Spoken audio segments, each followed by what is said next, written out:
AI ads have become the talk of the LA mayoral race. Candidate Spencer Pratt is making headlines for the way his campaign is using the technology. Meanwhile, one of his opponents, incumbent Mayor Karen Bass, says the use of AI in political ads is dangerous. Joining us now to talk about this new frontier in politics is political strategist Matt Klink. Thank you so much for being here. We usually see you on the screen in the Zoom. You're here in person today. That's right.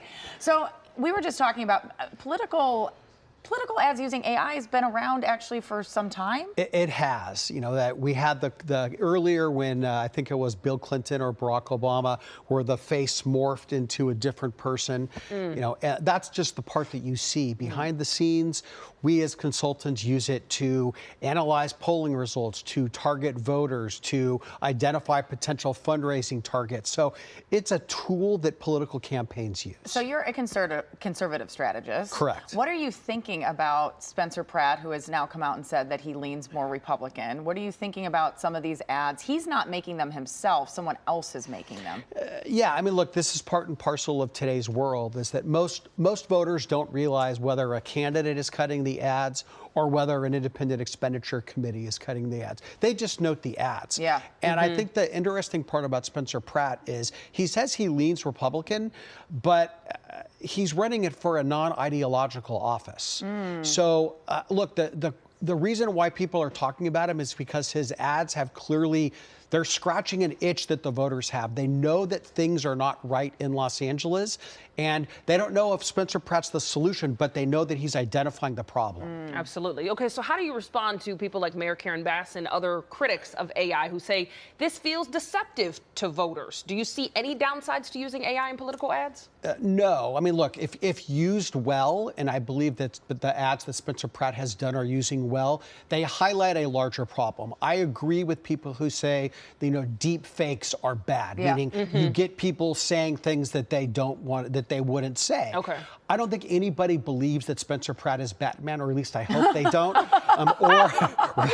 or that Mayor Bass is Darth Vader. Right. I mean, but what they do is these ads, they put a point on rising homelessness, rampant drug use, high crime, and then the disaster of the Palisades fires. So does there need to be kind of guidelines here? Well, there are guidelines here, and the problem is that it's like campaign fundraising. Water will always find its lowest mark. So you can create legislation or laws, and smart consultants and lawyers are going to find a way around those laws. AI is here. I heard these same arguments when digital was launched, that websites are going to promote misinformation. Guess what? It opened up political campaigns to more people. It made information more accessible. You can use your powers for good, or you can use your powers for evil. Spencer Pratt is being good and clever and funny. Okay. What are your thoughts on the race overall? Who do you feel like is the strongest candidate? Well, look, by far, Mayor Karen Bass, she's the overwhelming favorite to certainly make the runoff. The incumbent mayor, she has all the institutional power behind her. I think the race is really for second place right now, and you're seeing some strange things.